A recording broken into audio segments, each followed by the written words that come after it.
شہروں میں یا کچھ علاقوں میں تو بہت زیادہ ہے کہ قبضے ہو جاتے ہیں، لوگ جائیداد پر قبضہ کر لیتے ہیں، بدمعاشیاں ہوتی ہیں، اور شریف لوگ ظاہر بات ہے کتنا لڑیں گے، وہ بھی بدمعاشوں سے کیسے لڑیں گے؟ تو ایک تو جائیداد پر قبضہ ہو جائے یا کوئی آپ کے پیسے دبا لے، پیسے کھا جائے، آپ کے دشمن طاقتور ہے، اور ظاہر بات ہے کہ اس سے پھر کس طریقے سے وہ نکلوائے جائیں، طاقت کے زور پر تو بہت مشکل ہوتا ہے، اور پھر اگر آپ تعلقات لڑا کر کچھ بڑے لوگوں کو شامل کریں تو پھر بھی بڑے ہی مسائل ہوتے ہیں۔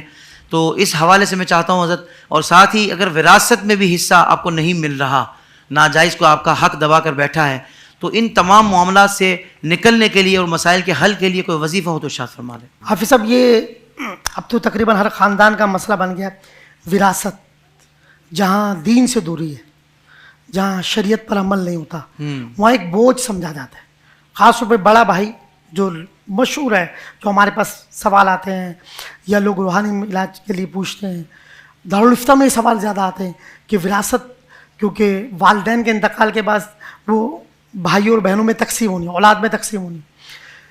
ایک تو جہاں دین سے دوری ہوتی ہے اس میں بڑا بھائی قابض ہو جاتا ہے، بڑا بھائی بڑی بھابھی وہ اپنی اجازتداری سمجھتے ہیں، اور پھر معاذ اللہ اتنے فتن و فساد پیدا ہوتے ہیں۔ اگر وہ حق مانگنے جاتی ہیں بہنیں تو معاذ اللہ ان پہ ماں باپ کے گھر کے دروازے بند ہو جاتے ہیں۔ اگر یہ نہ ہو تو پھر سمجھیں بڑے بھائی اور بھابھی سے ان کا رشتہ ختم۔ وہ کہتے ہیں کہ معاذ اللہ وہ یوں کہہ دیتے ہیں ہم نے آپ کی شادی تو کروا دی تھی، اب شادی جو ہو گئی وہ تو سب کی ہوتی ہے، لیکن انتقال کے بعد والد والدہ کی جو وراثت ہے وہ اولاد میں تقسیم ہونی ہے۔ بھلے آپ نے سونے سے لاد دیا اپنی بیٹی کو یا بہن کو، شادی سے پہلے آپ نے جو بھی دیا وہ گفٹ تھا، تحفہ تھا، وہ بھائیوں نے دیا ہو، بہنوں نے دیا ہو، والدین نے دیا ہو۔ بدقسمتی ہے بیچاری بہنیں بھائی اور جھگڑے فساد، یعنی علمان والحفیظ، اور یہ حرام مال حرام ہے۔ اگر کوئی والد کی وراثت کو بغیر بھائی بہنوں کے استعمال کرتا ہے، اجازت بھی نہیں مانگنی چاہیے، تقسیم کر دینا چاہیے، تقسیم ہی کرنا چاہیے۔ دوسرا یہ اسی طرح آج کل اندرون سندھ ہو، بلوچستان ہو، پنجاب ہو، کراچی بھی ہو، سائڈ ایریوں میں وڈیرے زمیندار آپ نے پلاٹ بک کرایا ہوا ہے، اور بیچارہ ابھی ایک سید صاحب نے اپنا واقعہ بتایا، انہوں نے آج سے 15 سال پہلے اپنی وائف کا گولڈ بیچ کر، اس وقت گولڈ 30,000 روپے تولا تھا وہ کہہ رہے تھے، اور آج گولڈ 3 لاکھ روپے کے قریب ہے۔ انہوں نے 15 سال پہلے بیچ کے قسطیں بھری ہوں گی، اب 15 سال کے بعد جب وہ ہائی وے پہ پروجیکٹ لینے گئے، انہوں نے بولا جی بھائی قسطیں پوری بھر دی، اب بلڈنگ کھڑی ہو گئی، اب وہ 60-70 لاکھ کا ہے، انہوں نے بھرے تھے اس وقت 7 لاکھ۔ اب علمان والحفیظ پتہ چلا جی سامنے دوسرا کوئی آ جاتا ہے، تو یہ گنڈا گردی، دہشت گردی، اجارہ داری، پھر لوگوں کی ساری جمع پونجی بیچاری زندگی میں قسطیں بھر بھر کے، اب ان کا وقت آیا ہے، وہ بوڑھے ہوئے، انہوں نے کہا ہمیں مکان مل جائے گا، لیکن قابض ہو گئے۔ تو یہ المیہ اس کے لیے حافظ صاحب میں نے مجرب ہے، میرا آزمودہ ہے، خود بھی کیا ہے، اور جس کو بتایا اس کا رزلٹ الحمدللہ آیا ہے۔ 70 دن ہے اس کے، ویسے اللہ کے فضل اور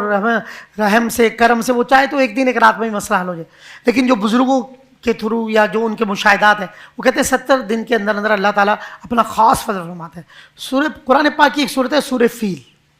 الم تری کیف فعل ربک باصحاب الفیل، اما پارے میں آخری 10 سورتوں میں۔ اس سورہ مبارکہ کو آپ کو روزانہ اپنی مرضی سے کوئی بھی ٹائم رکھ لیں، 70 بار پڑھنا ہے۔ وہ کہتے ہیں 70 ٹوفیاں رکھ لیں یا 70 بادام رکھ لیں، تو سورہ فیل پڑھنی ہے اس کو سائڈ پہ رکھ دیں، پھر دوسری بار سورہ فیل پڑھیں، اول آخر درود پاک پڑھ لیں، اور تعوذ اور تسبیحاں یاد رکھیں، جب بھی قرآن پاک کی تلاوت شروع کریں تعوذ اور تسبیحاں پڑھا ایک مرتبہ شروع میں، اور پھر چاہیں بسم اللہ برکت کے لیے ہر بار پڑھیں، سنت ہے۔ تو 70 مرتبہ سورہ فیل پڑھنی ہے، یقین کامل سے پڑھنی ہے، دیوانگی میں پڑھنی ہے کہ اللہ میرا حق دے دے گا، قرآن کی آیت ہے، سورہ مبارکہ ہے، اس کو آپ 70 بار پڑھیں گے، 70 دن تک یہ عمل کریں گے، بارہا الحمدللہ اس کا مشاہدہ دیکھا، بڑا بڑا فاجر و فاسق ہو، ظالم ہو، انشاءاللہ آپ کا وقت آپ کی دہلیز پہ آپ کا حق آپ کو ملے گا، اللہ آپ کی خاص مدد فرمائے، یہ تجربہ ہے الحمدللہ۔ سبحان اللہ سبحان اللہ۔ اس طرح کے اور بھی روحانی وظائف حاصل کرنے کے لیے ابھی ہمارا یوٹیوب چینل IDS روحانی علاج وزٹ کیجئے، سبسکرائب کیجئے اور نوٹیفیکیشن بیل آئیکن کو پریس کیجئے۔